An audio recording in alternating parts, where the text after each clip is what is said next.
আসসালামু আলাইকুম রহমতুল্লাহ। প্রিয় দর্শক বন্ধুরা, স্বাগতম আপনাদের আজকে বিশেষ পর্বে, যেখানে আমরা আলোচনা করব গরুর এক মারাত্মক ভাইরাসজনিত রোগ লাম্পি স্কিন ডিজিজ এর লক্ষণ, প্রতিরোধ এবং কিছু কার্যকর ঘরোয়া চিকিৎসা পদ্ধতি।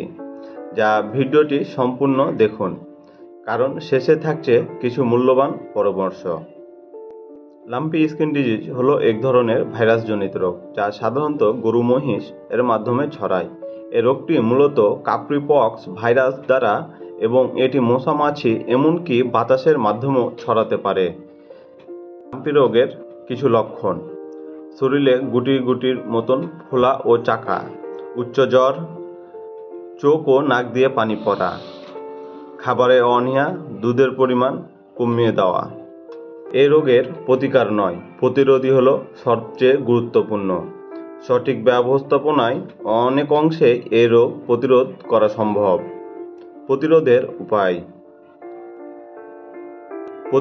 উপায়: আক্রান্ত পশুকে আলাদা করে রাখতে হবে, যেটাকে ডাক্তারি ভাষায় কোয়ারেন্টাইনে রাখা বলে। নিয়মিত গরুর শরীর পরিষ্কার রাখা, গোয়াল ঘরে কীটনাশক স্প্রে করা, মাছি থেকে রক্ষা পেতে মশারি ব্যবহার করা, টিকা প্রদান করা, বিশেষ করে এলএসডি ভ্যাকসিন। ঘরোয়া উপায়ে কিছু চিকিৎসা: নিমপাতা ও হলুদের মিশ্রণ দিয়ে শরীর ধুইয়ে দেওয়া, গরুকে পর্যাপ্ত পানি ও পুষ্টিকর খাবার দেওয়া, গরম ও জ্বরের সময় শরীর মুছিয়ে দেওয়া।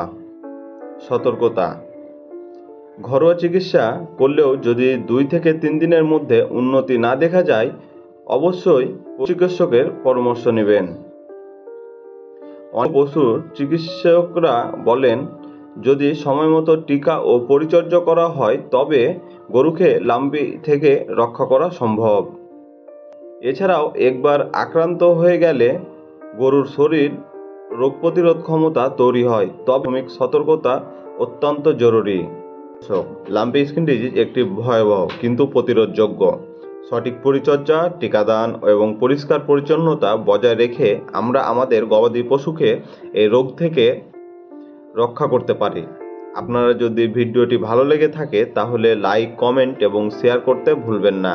আর হ্যাঁ, চ্যানেলটি সাবস্ক্রাইব করে পাশে থাকুন। ভবিষ্যতে আসছে আরও গরু, ছাগল ও অন্যান্য প্রাণীদের রোগবালাই এবং চিকিৎসা নিয়ে পর্ব। ধন্যবাদ সবাইকে।